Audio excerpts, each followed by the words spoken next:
बहुत ही सुंदर बात। आज तो हर जीव एक दूसरे से सम्मान चाहते हैं। यहाँ पे ये कहा कि जो मेरा भक्त होता है वह अपना सम्मान नहीं चाहता, परंतु दूसरों का सम्मान करता है। उद्धव, कितनी सुंदर बात भगवान कृष्ण ने उद्धव से कही। और बद्ध मुक्त और भक्तजनों के जो लक्षण मैंने अभी बताए, उन लक्षणों को यदि जीव अपने अंतर मन में रख ले तो हमको नहीं लगता है कि वो परमात्मा को नहीं प्राप्त कर सकता। जीव जरूर आवागमन के मार्ग से मुक्त होगा और संसार में भी बहुत प्रफुल्लित जीवन व्यतीत करते हुए मृत्योर्मुछे मामृतात् को वरण करेगा। आइए दिव्य मंत्र शताक्षरी गायत्री मंत्र का श्रवण करते हैं। बहुत ही सुंदर मंत्र है। ओम तत्सवितुर्वरेण्यं भर्गो देवस्य धीमहि धियो यो नः प्रचोदयात्। ओम त्र्यंबकं यजामहे सुगंधिं पुष्टिवर्धनम् उर्वारुकमिव बन्धनान् मृत्योर्मुक्षीयमामृतात्। ओम जातवेदस्य सुनाम सोमराति यतो निधयेत वेदासाना परस्पर दुर्गाण विश्वा नात्र सिंधुम दुर्तः तग्नि। ओम बोलो शताक्षरी गायत्री मैया की जय। बोलो भक्त और भगवान की जय। बोलो भगवान कृष्ण की जय। बोलो उद्धव महाराज की जय। कितनी सुंदर बात प्रभु श्री कृष्ण ने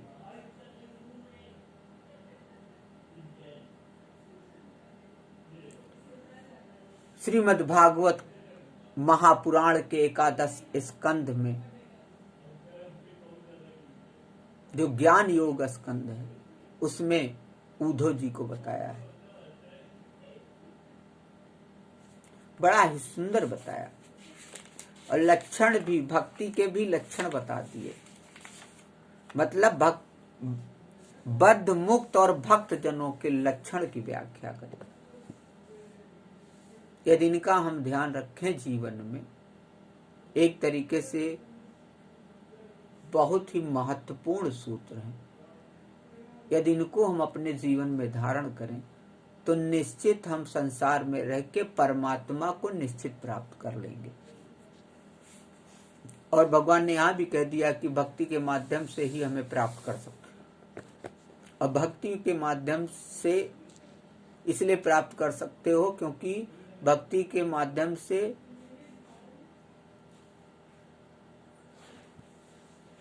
योगाभ्यास के द्वारा आप परमात्मा को प्राप्त कर लोगे। आगे बड़ा ही सुंदर श्रीमद् भगवत गीता के 7वें अध्याय के 16वें श्लोक में भगवान श्री कृष्ण ने अर्जुन से कहा,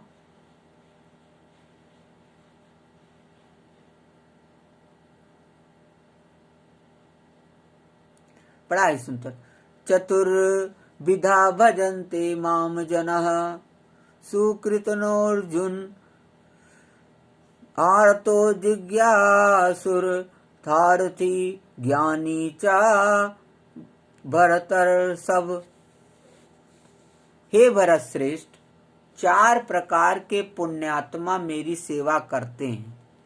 आर्त, जिज्ञासु, अर्थार्थी तथा ज्ञानी।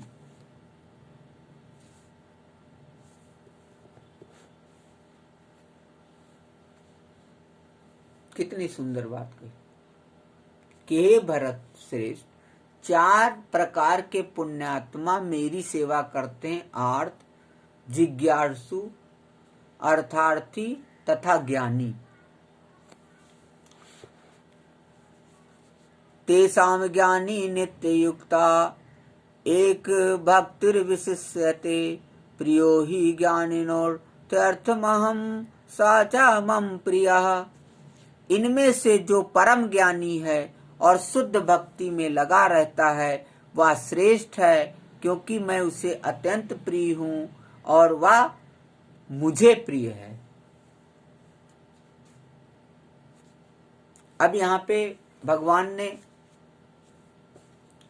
शुद्ध भक्ति की बात करी है, तो शुद्ध भक्ति भी कैसे होनी चाहिए? मनुष्य को चाहिए कि परमेश्वर की दिव्य प्रेमा भक्ति किसी सकाम कर्म अथवा मनोधर्म द्वारा भौतिक लाभ की इच्छा से रहित होकर करे, और यही शुद्ध भक्ति कहलाती है। ध्यान रखना चाहिए कि सकाम कर्म अथवा मनोधर्म द्वारा भौतिक लाभ की इच्छा से रहित होकर करे। परमेश्वर की दिव्य प्रेमा भक्ति किसी सकाम कर्म अथवा मनोधर्म द्वारा भौतिक लाभ की इच्छा से रहित होकर करे, यही शुद्ध भक्ति कहलाती है। वर्तमान समय में तो भक्ति भी व्यवसाय बन गई है। जीव परमात्मा से भी व्यवसाय करने लगा है। जीव परमात्मा से भी लेन देन करना चाहता है, जबकि ऐसा नहीं। परमात्मा से लेन देन नहीं हो सकता है। परमात्मा के प्रति आपका समर्पण ही मुख्य है। ज्ञानेंद्रियों, कर्मेंद्रियों, विषय, मन, वासना, जितनी भी चीजें हैं सब परमात्मा को समर्पित कर दो। और ऐसा तभी हो पाएगा जब जीव आत्मा से आत्मा में रमण करेगा, अपने शरीर के अंदर ही बैठी हुई आत्मा को देखने का प्रयास करेगा, अंतर्मुखी होगा, अंतर्मन में परमात्मा का चिंतन करेगा, और जो 21,600 सांसें हैं 24 घंटे में चलती हैं, उन एक एक सांसों में परमात्मा की ध्वनि अर्थात तस्वाचक प्रणवा मतलब ओंकार की ध्वनि को सुनने का प्रयास करना चाहिए। अब इससे क्या होता है, जन्म जन्मांतर तक जब आप प्रयास करेंगे तो सुनने भी लगेंगे। इसीलिए अमर कथा ओंकार में कहा है कि हे पार्वती,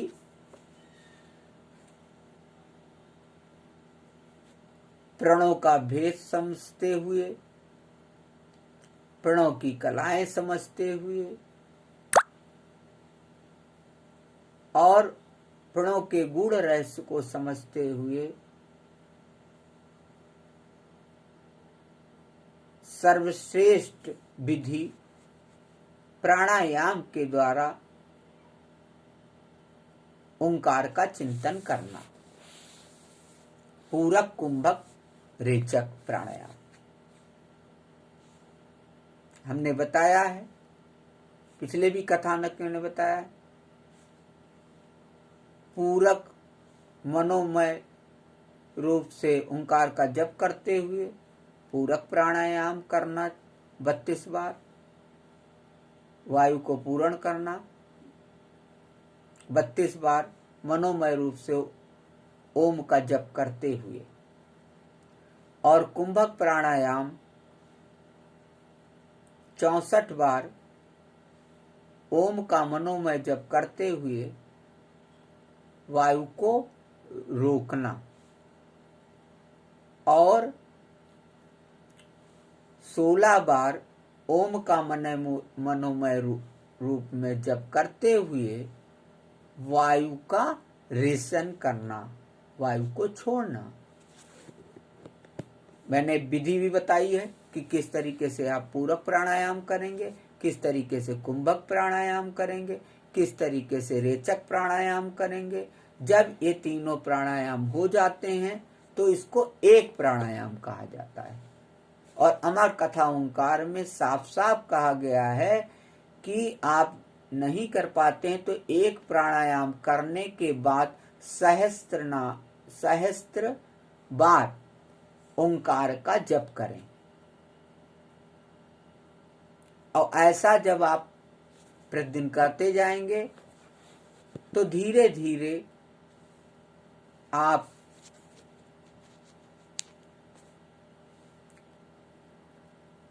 योगाभ्यास के द्वारा हर ओंकार की ध्वनि में आप परमात्मा का अनुभव करने लगेंगे। बोलो ओंकार भगवान की जय। तो 17वें श्लोक में भगवान ने कहा अर्जुन से कि इनमें से जो परम ज्ञानी है, शुद्ध भक्ति में लगा रहता है, वह सर्वश्रेष्ठ है, क्योंकि मैं उसे अत्यंत प्रिय हूं और वह मुझे प्रिय है। और शुद्ध भक्ति भी मैंने आपको बता दी कि परमात्मा के प्रति समर्पण बिना किसी चाहत और आशा और फल के, वो शुद्ध भक्ति है।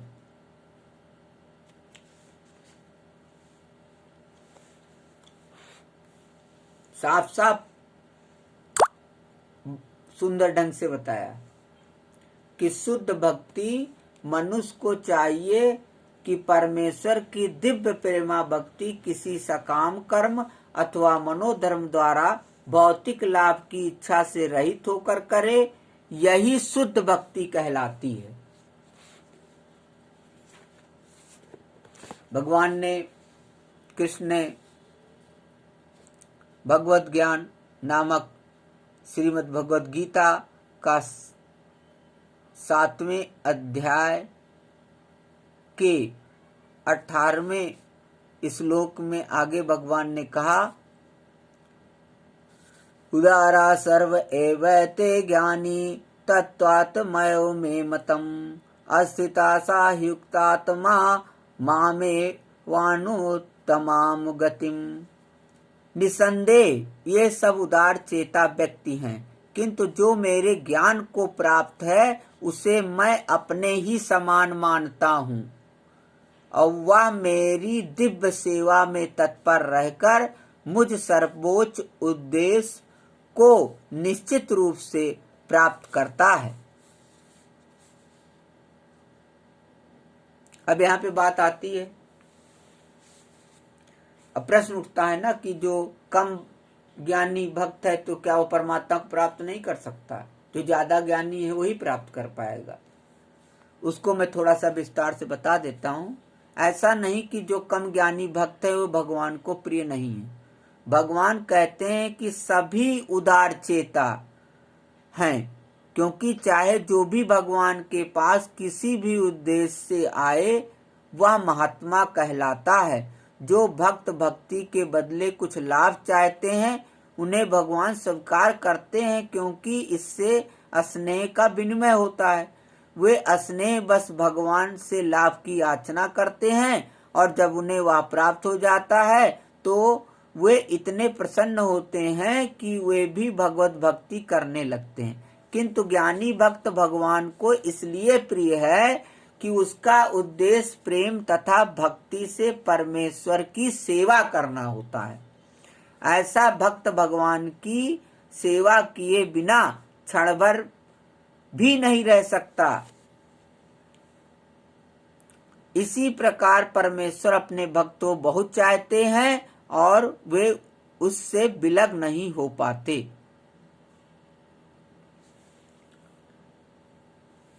श्रीमद् भागवत के 9वें स्कंद के 4थे अध्याय के 68वें श्लोक में भगवान कहते हैं, साधो हृदयम मह्यम साधुनाम हृदयम त्वहम। मदनयत्ते न जानान्ति नाहं तेभ्यो मनागपि। भक्तगण सदैव मेरे हृदय में वास करते हैं और मैं भक्तों के हृदयों में वास करता हूँ। भक्त मेरे अतिरिक्त और कुछ नहीं जानता और मैं भी भक्त को कभी नहीं भूलता।